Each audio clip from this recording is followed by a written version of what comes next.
नमस्कार एवं रिसेंट गोटे आप न्यूज देखिए दिल्ली गोटे गैंग रेप होती जोटा कि आमको रिमाइंड करदे जोटा 2012 मसीह जोटा कि आमर निर्भया गैंग रेप केस होता जोटी कि तापर रिफर्म होगी लटा पोस्ट एक्ट आसला 2012 मसीह जोटा कि protection of children from sexual harassment act 2012 2022 आसला तो एबे कहीं से जिनसटा पुणी उठुची कारण से रिलेटेड गोटे केस होती दिल्ली में जोटा कि गोटे बस भितर गोटे 30 वर्षर लेडी को किसी लोक गैंग रेप कर आलिगेसन आसूँ तो आम से बेस को रिलेटेड कर देखा जे जो एक्ट अच्छे पोस्ट एक्ट कौन ता सहित कन्स्टिट्यूशनली जो आमर आर्टिकल गुड़ाक रहा कौ जो आर्टिकल गुड़ाक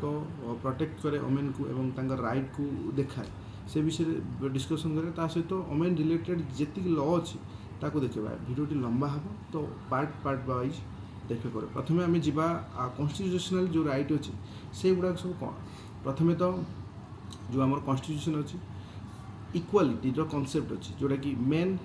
जी परिमाण इक्वाल वोमेन भी से परिमाण इक्वाल तो से आर्टिकल 14 आमर राइट टू इक्वालिटी जो ये कनसेप्ट अच्छा जोटा right to equality no discrimination by government द्वारा दुईटा मेल फीमेल समस्ते सामान इक्वाल लीगल प्रोटेक्शन जहाँ भी किसी लीगल प्रोटेक्शन गोटे मेन वोमेन भी सामान इक्वाल अपॉर्चुनिटी सबू क्षेत्र में जो अपॉर्चुनिटी क्रिएट कर गवर्नमेंट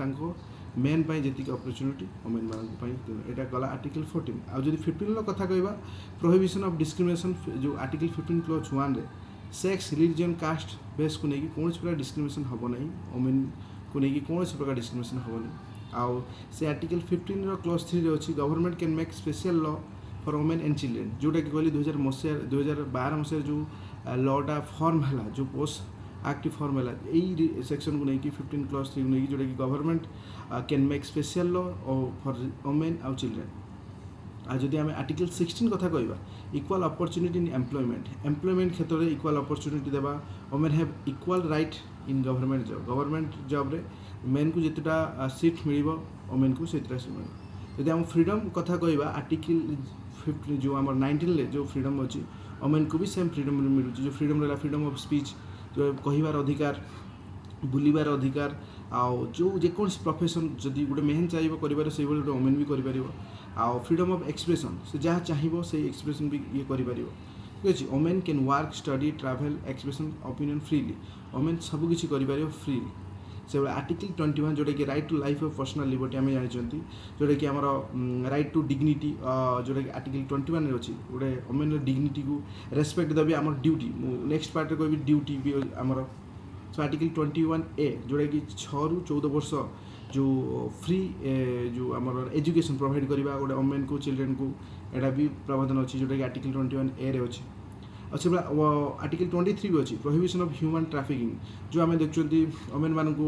ट्रांसफर कर दूसरी गोटे कंट्री रू गोटे स्टेट रू आउट स्टेट को जोटा कि आर्टिकल 23 से राइट प्रोवाइड करुच्चे प्रोहिबिट करुच्चे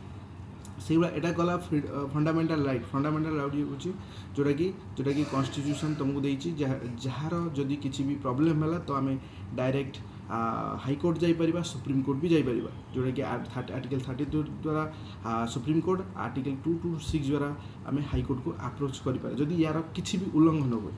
तो से आम देखा डीपीएसपी जो आमर कन्स्टिट्यूशन अच्छी यहाँ डीपीएसपी हूँ direct principle of state policy जोटा कि स्टेट लॉ मेक कर तो से बहुत किसी आर्टिकल अच्छी जोटा कि वोमेन रिलेटेड जोटा कि आर्टिकल 39 जोटा कर गवर्नमेंट शुड एनश्योर इक्वाल पे फॉर इक्वाल वर्क इक्वाल पे जदि गोटे मेन 8 घंटा काम कर जी पैसा पाइब गोटे स्पेसिफाए वर्क को तो से वोमेन भी जदि सेम काम को सेम समय भितर कर भी से ये फीस दि जाए कौन डिस्क्रिमिनेशन हो ना और health protection of women health protection आउ से जो एनवायरमेंट वोमेन मान अलग टॉयलेट अलग रूम यहाँ सब स्पेसिफाई करा जोटा आर्टिकल 39 स्पेसिफाई अच्छी इक्वाल लाइवलीहुड अपॉर्चुनिटी समस्त इक्वाली जमी मेन जो टाइप रोची फैसिलिटी से वोमेन भी रही ता सहित आम माने मुझे जो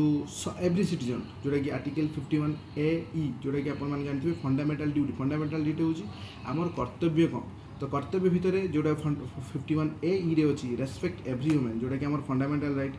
आउ जोटा कि एनश्योर करवा गोटे परफेक्ट प्लेस देवाई कारण आम मैंने जानते आपण मैंने भी जानते जे ए पर्यंत भी ओमेन सेम हिसाब रे माने आम सहित जी परसेंटेज मेन इनवॉल्वमेंट होची ओमेन माने इनवॉल्वमेंट होना तो से आमर एटा गोटे ड्यूटी जदि आम देखा आर्टिकल 243D एंड 243T एटा कौन कौची एटा कौची रिजर्वेशन इन पंचायत जो आप प्रीवियस गोटे वीडियो में कहती जो आम 50% एवं जो रिसेंट न्यूज चलता जे रिजर्वेशन 33% रिजर्वेशन इन आवर जो पार्लियामेंट तो एटा ऑलरेडी 243D एंड 243T रे पंचायत राज जो इलेक्शन हम ता भितर रिजर्वेशन दिहब